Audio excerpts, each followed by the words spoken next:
खान साहब की ज़िंदगी से मुतल्लिक़ ये डॉक्यूमेंट्री अभी आपने मुलाहिज़ा की। अब खान साहब की हयात से मुतल्लिक़ एक प्ले मुजीब खां और उनके हमनवा कर रहे हैं।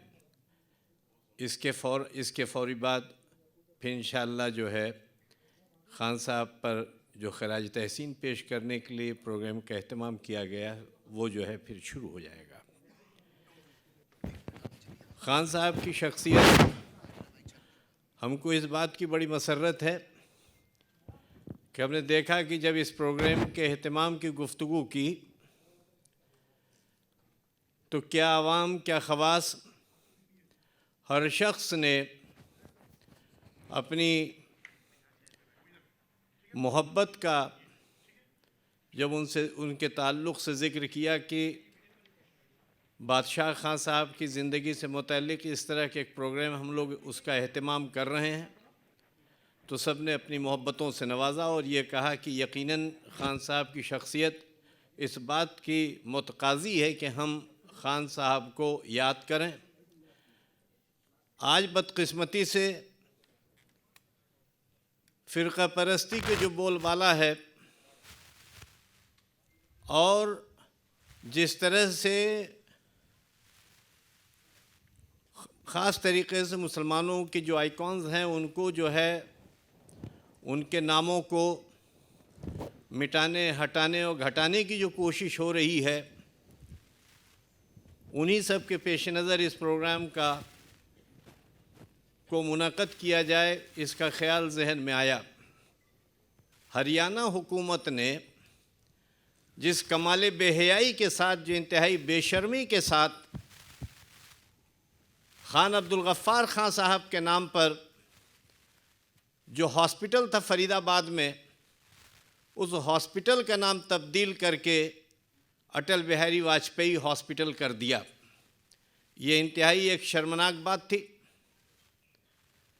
हम यकीनी तौर पर अटल जी के नाम की मुखालफत नहीं करते। अटल जी बिलाशुबह इस मुल्क के एक बहुत बड़े रहनुमा थे।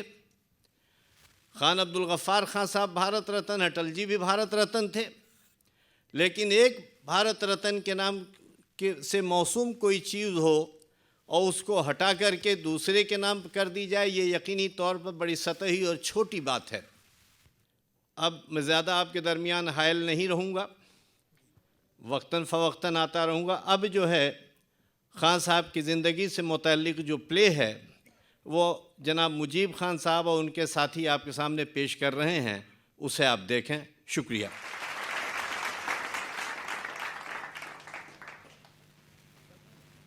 भाइयों और बहनों, मैं अब्दुल गफ़्फ़ार खान सूबे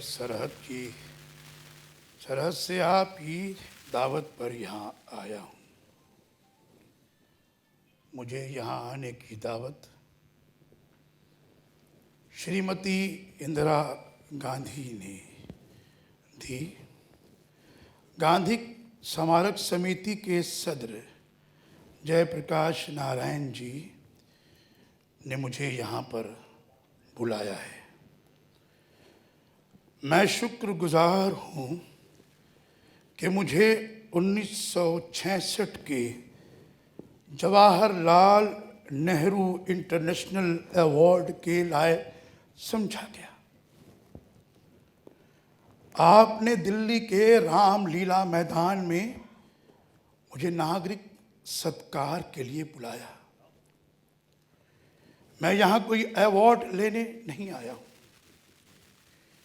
मैं यहाँ आया हूँ आपको महात्मा गांधी ने जो सबक दिया था उसकी याद दहानी करने के लिए यहाँ पर मैं आया हूँ। वो सबक था सत्य और अहिंसा। मुझे मालूम है कि हिंदुस्तानी लोग गरीब हैं, लेकिन दिल के बहुत अमीर हैं। ये बहुत अच्छे लोग हैं। इनमें से कुछ लोग मजहब के नाम पर लोगों को मारते हैं, उनके घरों को जलाते हैं। ये देखकर बहुत दुख होता है। काश कुछ दयानतदार और बेगरज लोग सामने आए, गांव गांव शहर शहर जाकर उन लोगों को समझाएं कि खुदा का मजहब मोहब्बत है। सच रहे जिंदा जमी पर कुछ करें, सच रहे जिंदा जमी पर कुछ करें। सच अभी जिंदा है, थोड़ी जान है। हां बुरे कुछ लोग हैं इस मुल्क में, हां बुरे कुछ लोग हैं इस मुल्क में। सबसे अच्छा फिर भी हिंदुस्तान है।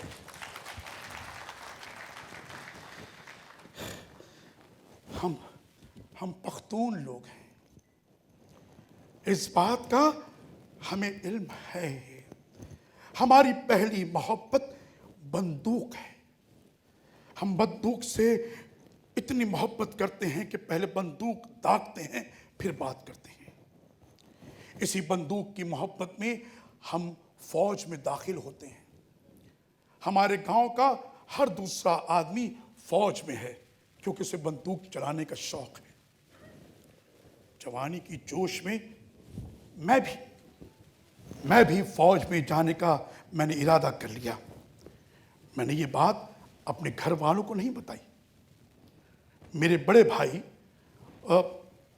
आला तालीम हासिल करने, डॉक्टर बनने के लिए इंग्लैंड गए थे। यहां मेरी दरखास्त मंजूर हो गई, मुझे फौज में नौकरी मिल गई। वो रानी सरकार का जमाना था। मैं खुशी खुशी अपने दोस्त को यह खबर सुनाने छावनी गया। मेरा दोस्त बहुत खुश हुआ, लेकिन मेरी खुशी उस वक्त काफूर हो गई जब एक अंग्रेज अफसर ने मेरे दोस्त को मेरे सामने जलील किया। उसने कहा कि तुम एक अदना मामूली गिरे हुए गुलाम हो। अंग्रेज, मैं तुम्हारा आका हूं। मुझे बहुत गुस्सा आया, लेकिन मैं क्या कर सकता था। मैंने उसी वक्त यह इरादा कर लिया कि मुझे अंग्रेजों की गुलामी नहीं करनी है। लेकिन उस वक्त फौज की नौकरी को छोड़ना इतना आसान नहीं था। मैंने अपने बड़े भाई से कहा कि मुझे इस जंजाल से निजात दिलाएं। उन्होंने मुझे वहां से निकाला। मैंने अपने घर वालों से कह दिया कि मैं आम खिदमतगार बनकर अपने वतन की खिदमत करना चाहता हूं। उसके लिए वो रास्ता अपनाना चाहिए जो खुदा ने दिखाया है, और वो रास्ता है मोहब्बत का रास्ता, भाईचारे का, इंसानियत का। हमें खुदाई खिदमतगार बन के लोगों की खिदमत करनी चाहिए। इसके लिए पहले उन्हें पढ़ना लिखना सिखाना होगा, और ख़ास तौर पर हमारी माँ बहनों को। हमने एक तंजीम बनाई, उसका नाम रखा खुदाई खिदमतगार। मैंने मोहम्मद अली जिन्ना से कहा कि आइए हमारा काम देखिए।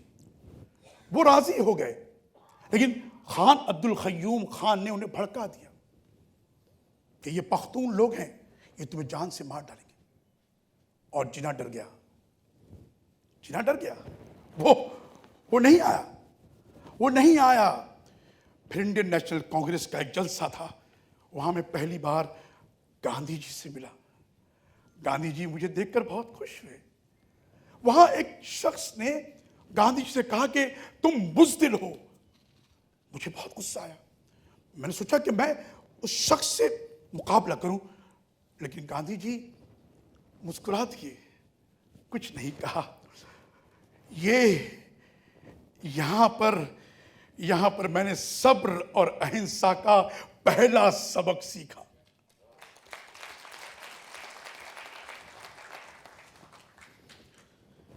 ये सबक मैंने अपने साथियों को बताया। बाहर दुनिया में रहो गमज़दा हो या शाद रहो, बाहर दुनिया में रहो गमज़दा हो या शाद रहो, ऐसा कुछ करके चलो यहां कि बहुत याद रहो। मुझे गांधी जी की एक बात बहुत अच्छी लगती है और वो है उनकी सादगी। एक शख्स इंग्लैंड से बैरिस्ट्री पढ़कर आता है, वो सूट बूट में घूम सकता है, लेकिन वो एक धोती और नंगे बदन घूमते थे। उन्होंने देखा कि हिंदुस्तानियों का क्या हाल है, उन्होंने अपने आप को अपने भाइयों के अंदाज में ढाल दिया। यहां तो किसी को मामूली ओहदा मिलता है तो उसके ऐशो आराम के क्या पूछने होते हैं। मामूली ओहदों पर लोग बहुत कुछ करना चाहते हैं। वो आदमी इतना बड़ा था लेकिन उसमें कभी बड़ापन नहीं आया, कभी बड़ापन नहीं आया। उन्होंने कुरान शरीफ पढ़ा, बाइबल पढ़ी, इंजील गुरु ग्रंथ साहब पढ़ा। उन्होंने कहा कि मोहम्मद पैगंबर साहब बहुत बड़े आदमी थे। वो कहते हैं कि वो नेकी करने के लिए दुनिया में आए थे। उन्होंने उन लोगों को भी माफ कर दिया जिन लोगों ने उन्हें सताया था, उन्हें हिजरत करने पर मजबूर किया था। मैं गांधी जी को अपना गुरु मानता हूं, उनकी पैरवी करता हूं। अंग्रेजों ने हम पर जुल्म के पहाड़ तोड़ दिए, हमने उफ नहीं किया क्योंकि हमें आजादी चाहिए थी, आजादी। हम मिसेस इंदिरा गांधी हवाई अड्डे पर मुझे लेने आई थी। उनके साथ जयप्रकाश जी भी थे। मेरे पास एक गठरी थी, उस गठरी में मेरा एक जोड़ा कपड़ा और एक लुंगी थी। मिसेस गांधी ने मुझसे वो लेना चाहा। मैंने कहा सब कुछ तो चला गया है, क्या ये भी ले लूंगी?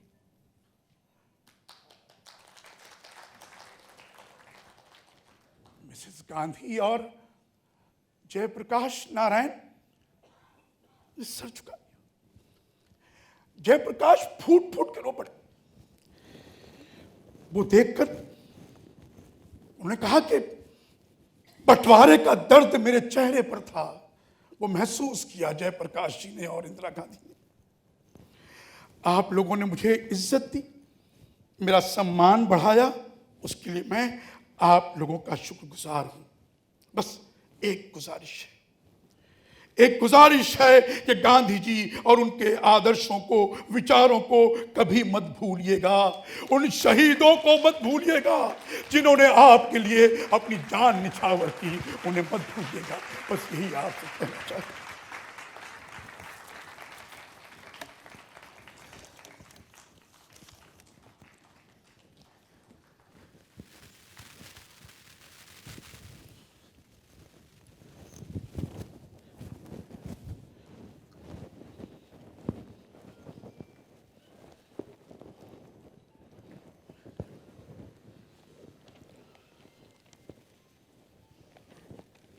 हाँ,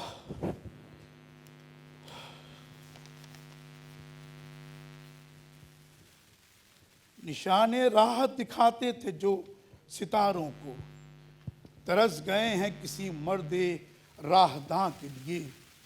निगाह बुलंद सुखन दिल नवाज जां पुरसोज, यही है रख्ते सफर मीरे कारवां के लिए।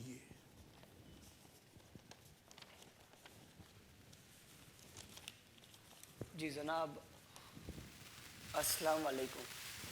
आइए, तशरीफ लाइए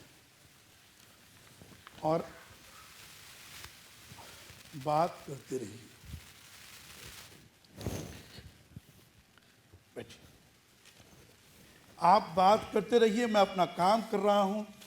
मैं आपसे आपकी बातों का जवाब भी देता रहूंगा। जी जी, मैं जुनेद। जुनैद। ये राहुल है। राहुल। और ये राज। राज। हमें एक प्रोजेक्ट मिला है आप पर। जी। माशाअल्लाह, कहिए मैं आपकी क्या सेवा कर सकता हूँ? पहले ये बताइए कि आप लोग क्या लेंगे। अब देखिए, मेरे पास मेरे घर में नॉन वेज भी है और वेज भी है। जुनेद, तुम्हें नॉन वेज तुम खा लेना, और तुम लोग राज और राहुल तुम वेज खा लेना। सर किसी चीज़ की ज़रूरत नहीं है। Junaid, will you have something? No no thank you. Raj, thank you thank you. अरे भाई, ऐसा कैसे होगा? ये मेहमान नवाजी तो हिंदुस्तानियों का सेवा है। जी मुझे कुछ दिन गांधी जी के आश्रम में ठहरने का मौका मिला था। अब चूंकि मैं थोड़ा लंबा हूं, जी तो जो कमरा मुझे दिया गया था वो औसत कद के लोगों के लिए था। दरवाजा औसत कद के लोगों के लिए। गांधी जी ने वो दरवाजा तोड़वा दिया। कहा कि मुझे पसंद नहीं कि आप झुककर अंदर जाएं।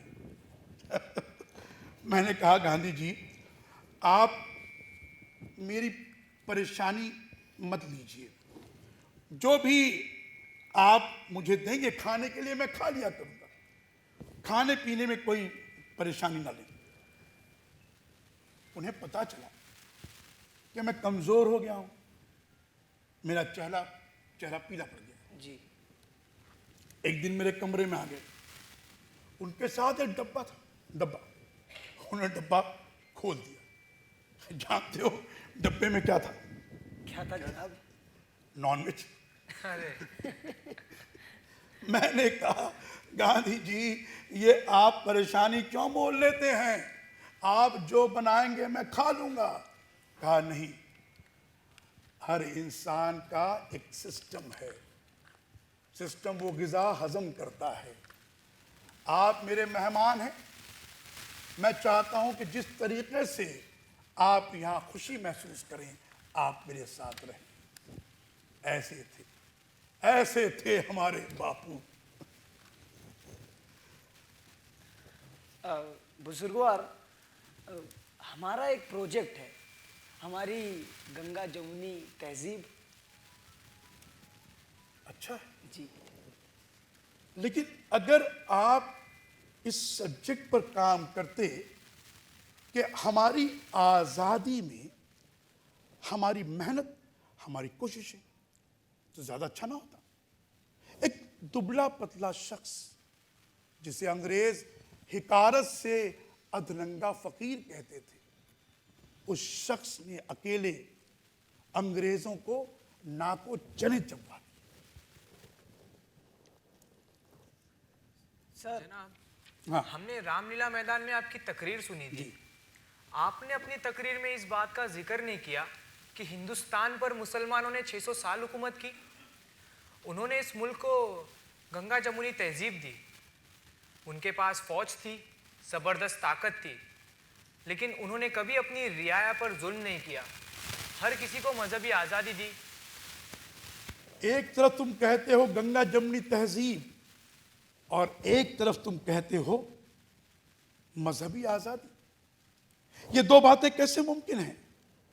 माना कि मुगलों के पास ताकत थी, वो मजबूत थे, लेकिन इसके बावजूद उन्होंने पूरे हिंदुस्तान को सोने की थाली में परोसकर अंग्रेजों के हवाले कर दिया। मुझे एक बात बताओ राहुल, जुनैद, राज, कोई तुम पर हमला क्यों करता है? कोई आप पर हमला क्यों करता है? इसलिए ना कि आप कमजोर हैं। आप कमजोर हैं, इसलिए कोई आप पर हमला करता है। लेकिन सर, बहादुर शाह जफर ने देश की आज़ादी में हिस्सा नहीं लिया। अरे बेटा, तुम उस बेचारे का जिक्र लेकर कहां गए? उसकी हुकूमत तो लाल किले से पालम तक थी, पालम तक। उसने अपनी फौजों को मजबूत नहीं किया, वरना अंग्रेजों की इतनी ताकत थी कि वो हमसे आंख मिलाकर बात कर सकते थे। लेकिन जनाब, बहादुर शाह जफर कोई फौजी, कोई सिपाही नहीं थे, वो तो सिर्फ एक शायर थे। बेटा, बादशाहगिरी करना और शायरी करना दो अलग बात है। इकबाल शायर मशरिक, मजहब नहीं सिखाता आपस में बैर रखना, हिंदी हैं हम वतन हैं हिंदुस्तान। शायर मशरिक, कोई शायर मशरिक जो थे वो कोई शहनशाह नहीं थे, वो भी एक शायर थे।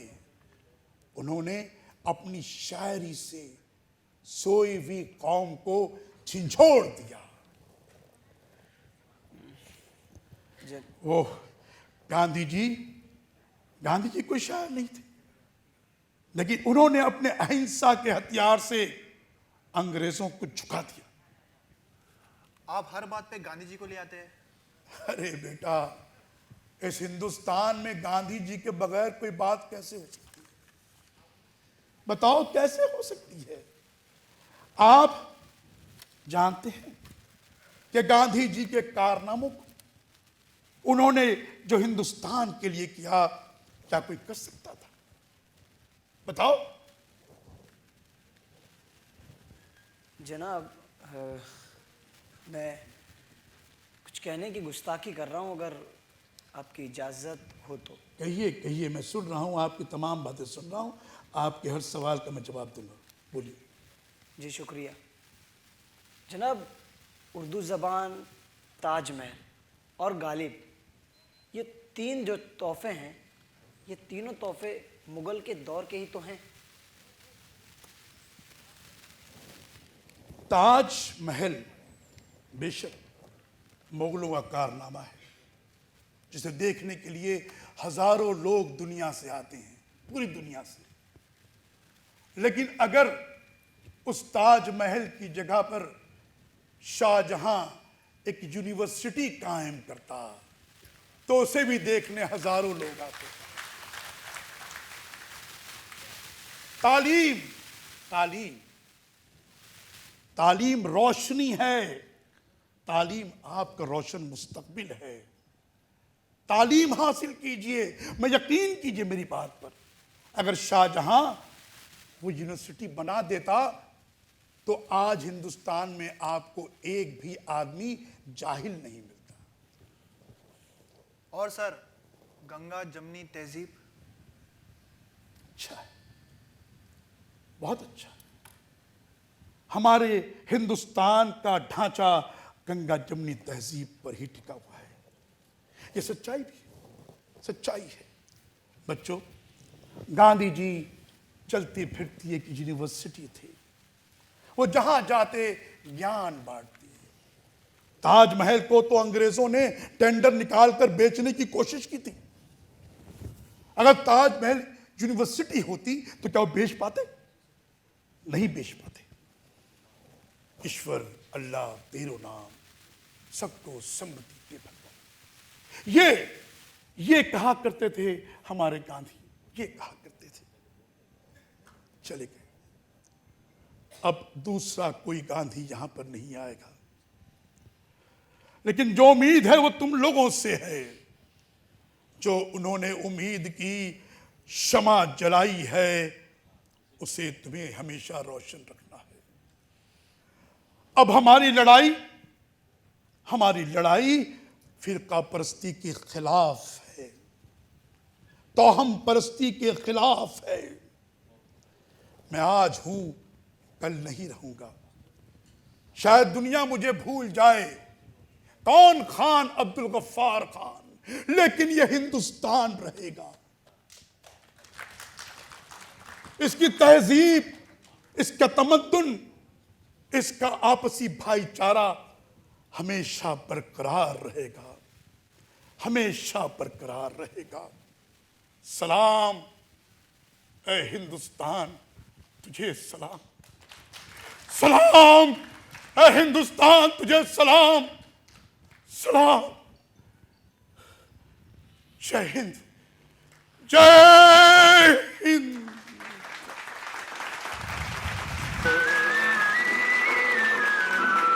हम लाए हैं तूफान से किश्ती निकाल के, इस देश को रखना मेरे बच्चों संभाल के। हम लाए हैं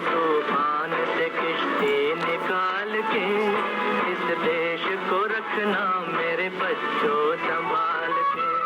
तुम ही भविष्य हो मेरे भारत विशाल के, इस देश को रखना मेरे बच्चों संभाल के। हम लाए हैं तूफान से किश्ती निकाल के, इस देश को रखना मेरे बच्चों संभाल के।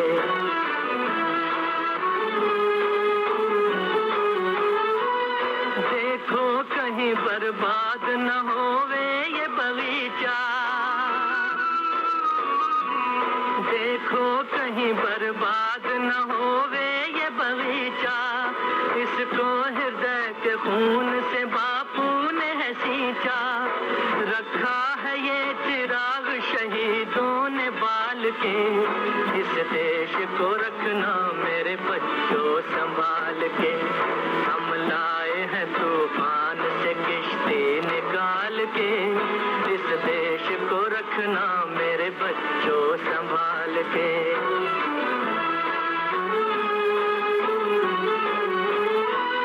दुनिया के दाव पेच से रखना न वास्ता, दुनिया के दाव पेच से रखना न वास्ता। मंजिल तुम्हारी दूर है लंबा है रास्ता, भटका न दे कोई तुम्हें धोखे में डाल के, इस देश को रखना मेरे बच्चों संभाल के। हम लाए हैं तूफान से किश्ती निकाल के, इस देश को रखना मेरे बच्चों संभाल के।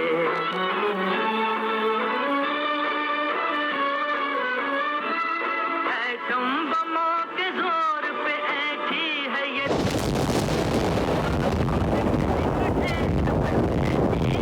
दुनिया, एटम बमों के जोर पे ऐठी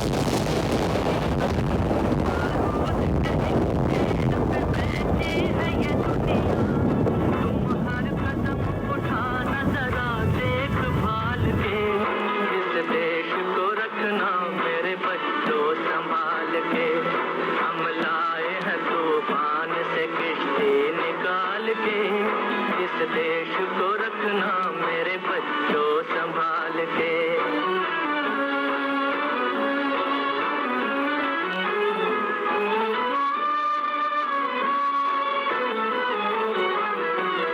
आराम की तुम भूल भुलैया में न भूलो, सपनों के हिंडोलों पे मगन हो के न झूलो। आराम की तुम